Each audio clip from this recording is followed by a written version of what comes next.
नमस्कार दोस्तों, 11th की केमिस्ट्री में हम लोग बात कर रहे हैं chapter number 4 chemical bonding and molecular structure. ठीक है, तो कोई भी एलिमेंट या कोई एटम जो है वो मॉलिक्यूल का फॉर्मेशन क्यों करता है, उसके दो रीजंस होते हैं। सबसे पहला है वो जो है इंडिविजुअली अगर अनस्टेबल है तो स्टेबिलिटी पाने के लिए।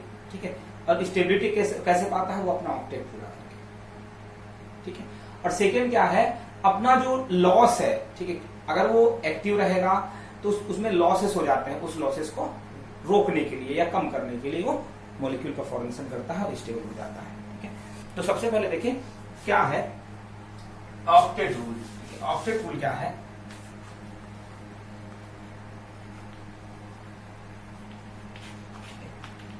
तो कब ऑक्टेट पूरा होता है, कब ऑक्टेट पूरा नहीं होता है। ठीक है, तो ऑक्टेट क्या है, एक्चुअली क्या है, ऑक्टेट को इस तरीके से गिलबर्ट ने,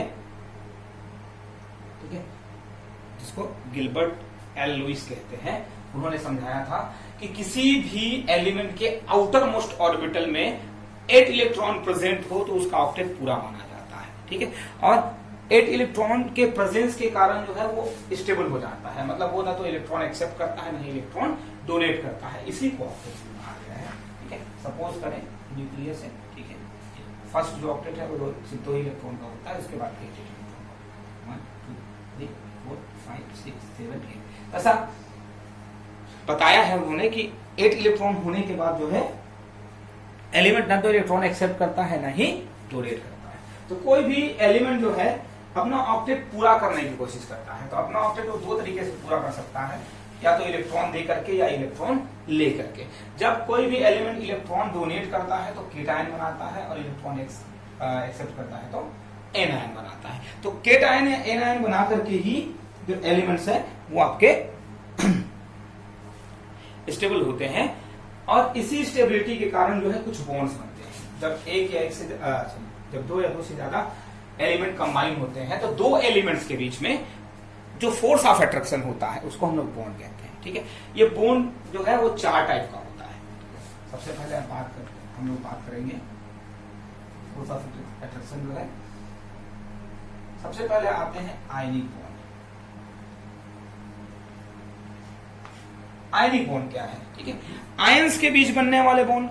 ठीक है, 2 आयंस के बीच बनने वाले बॉन्ड को हम लोग आयनिक बॉन्ड कहते हैं। फॉर एग्जांपल आपका प्लस चार्ज, ये माइनस चार्ज। ठीक है, तो याद रखिए 2 ऑपोजिट चार्जेस के बीच में अट्रैक्शन होता है, और इसी अट्रैक्शन के कारण जो एक दूसरे के नजदीक खींच के आते हैं, और इस फोर्स ऑफ अट्रैक्शन को हम लोग बॉन्ड कहते हैं। अब आयंस के बीच है इसलिए कहलाता है आयनिक, या इसी को हम लोग इलेक्ट्रोवायलेंट भी कहते हैं, इलेक्ट्रोवायलेंट बॉन्ड भी कहा जाता है। ठीक है, क्योंकि इसमें बेसिकली क्या होता है, एक एलिमेंट इलेक्ट्रॉन डोनेट करता है और दूसरा उस इलेक्ट्रॉन को एक्सेप्ट करता है। ठीक है, तो एक इलेक्ट्रॉन डोनर होगा और दूसरा आपका इलेक्ट्रॉन एक्सेप्टर होगा। ठीक है, जो इलेक्ट्रॉन डोनेट करता है उसके ऊपर पार्शियली प्लस चार्ज आता है, और जो एक्सेप्ट करता है उसके ऊपर पार्शियली नेगेटिव चार्ज आ जाता है। ये आपका आयनिक बॉन्ड है। एग्जांपल देख लें NaCl। ठीक है, NaCl में क्या होता है, सोडियम के पास आउटर मोस्ट ऑर्बिटल में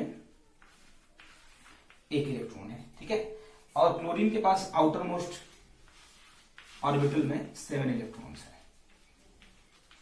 अब देखिए दोनों को अपना ऑक्टेट पूरा करना है, तो क्या है, क्लोरीन को 1 इलेक्ट्रॉन चाहिए ऑक्टेट पूरा करने के लिए, और सोडियम 1 इलेक्ट्रॉन दे सकता है। ठीक है, तो दिया इसलिए सोडियम प्लस, और एक्सेप्ट करने के कारण क्लोरीन माइनस। ठीक है, तो इस तरीके का जब कोई केमिकल कंपाउंड का फॉर्मेशन होता है तो जो बॉन्ड प्रेजेंट होते हैं उसको हम लोग आयनिक बॉन्ड कहते हैं। ठीक है, या इलेक्ट्रोवायलेंट कहते हैं। सेकेंड जो है वो कहलाता है आपका कोवैलेंट बॉन्ड। ठीक है, क्या कहलाता है, कोवैलेंट बॉन्ड।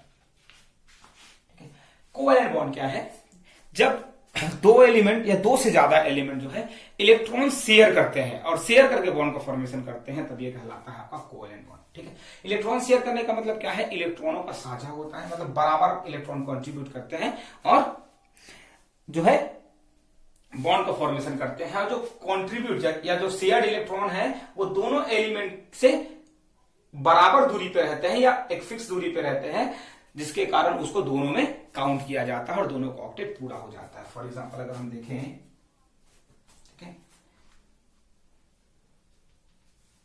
तो आते हैं PO2, ठीक है, कार्बन। देखिए याद रखिएगा आउटर मोस्ट ऑर्बिटल की बात हो रही है, ठीक है। इसका सेल कॉन्फ़िगरेशन होगा आपका 2 और 4। तो आउटर मोस्ट जो सेल है उसमें कितने इलेक्ट्रॉन है, 1 2 3 4। अब इसको कितना इलेक्ट्रॉन चाहिए ऑक्टेट पूरा करने के लिए, 4, ठीक है। 2 ऑक्सीजन है, 1 2 3 4 5 6, ठीक है। सेकेंड ऑक्सीजन 1 2 3 4 5 6, ठीक है। अब ध्यान से सुनेंगे, ऑक्सीजन को 2 इलेक्ट्रॉन चाहिए और कार्बन को 4 इलेक्ट्रॉन चाहिए, ठीक है। तो क्या होगा, ये इलेक्ट्रॉनों का शेयर करेंगे, ठीक है। ये 2 इलेक्ट्रॉन कार्बन का, 2 ऑक्सीजन का, सेकेंड साइड से 2 कार्बन का और 2 ऑक्सीजन का, ठीक है। तो अब देखिए यहां से ये 8 इलेक्ट्रॉन क्योंकि इसके स्फीयर में है वो उसके लिए काउंट हो जाएंगे और उसके लिए काउंट होंगे, मतलब क्या हो गया, ये इसका ऑक्टेट पूरा हो गया, ठीक है। वैसे ही देखें 4 + 4 इसका भी ऑक्टेट पूरा हो गया और यहाँ 4 + 4 इसका भी ऑक्टेट पूरा हो गया। तो इस तरीके से जब इलेक्ट्रॉनों के शेयर करने से जो बॉन्ड बनता है उसको हम लोग कोवैलेंट बॉन्ड कहते हैं। अब ध्यान से सुनेंगे, इलेक्ट्रॉन के शेयर के बेसिस पे ही कोवैलेंट बॉन्ड जो है 3 टाइप के होते हैं, ठीक है। कौन सा, मोनो, डाई और ट्राई कोवैलेंट बॉन्ड, ठीक है। मोनो कोवैलेंट बॉन्ड का मतलब है एक एक इलेक्ट्रॉन का शेयर होगा और सिंगल बॉन्ड का फॉर्मेशन होगा, ठीक है। एग्जांपल क्या है, H2Cl2, ठीक है, O2 नहीं होगा, H2Cl2, ये सब जो है मोनो कोवैलेंट है। डाई कोवैलेंट, ठीक है, ऐसा बॉन्ड या ऐसी बॉन्डिंग जिसमें 2 इलेक्ट्रॉन का शेयर हो और डबल बॉन्ड का फॉर्मेशन हो, क्योंकि जितने जितने इलेक्ट्रॉन शेयर होंगे 2 इलेक्ट्रॉन को मिला के एक बॉन्ड बनता है। तो एक एक इलेक्ट्रॉन शेयर हुआ मतलब टोटल इलेक्ट्रॉन 2 हो गया, तो एक ही बॉन्ड बनेगा। 2 2 में 4, तो डबल बॉन्ड, 2 डबल बॉन्ड बनता है O2, ठीक। फिर है ट्राई कोवैलेंट बॉन्ड, ठीक है, जिसमें 3 बॉन्ड एक साथ बनते हैं क्योंकि 3 इलेक्ट्रॉन का शेयरिंग होता है। आपका एग्जांपल है N2, ठीक है। तो इस तरीके से क्लासिफाई किया गया है। नेक्स्ट जो है वो कहलाता है आपका कोऑर्डिनेट बॉन्ड, ठीक है, कोऑर्डिनेट बॉन्ड।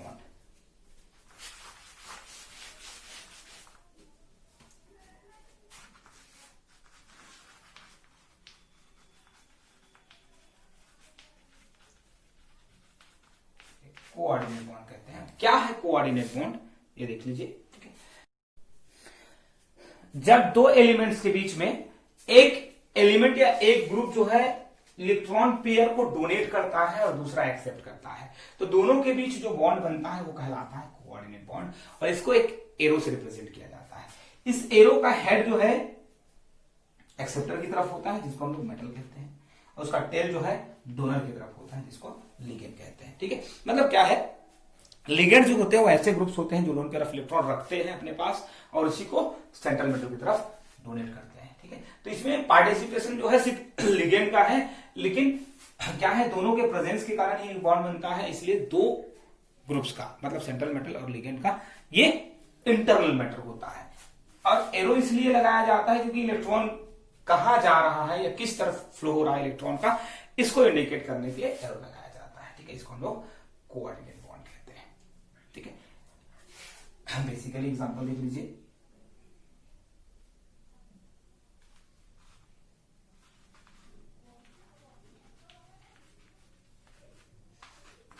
CONH3 6, ठीक है, क्या है,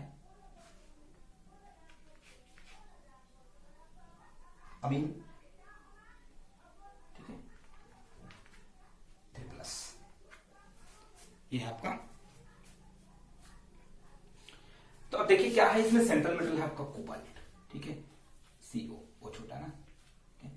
अब 6 साइड से इस तरीके से, मैंने पहले ही कहा है कि एरो का टेल जो है लिगेंड की तरफ होगा, ठीक है। लिगेंड क्या है, अमीन, ठीक, इस तरीके से सराउंडेड रहता है,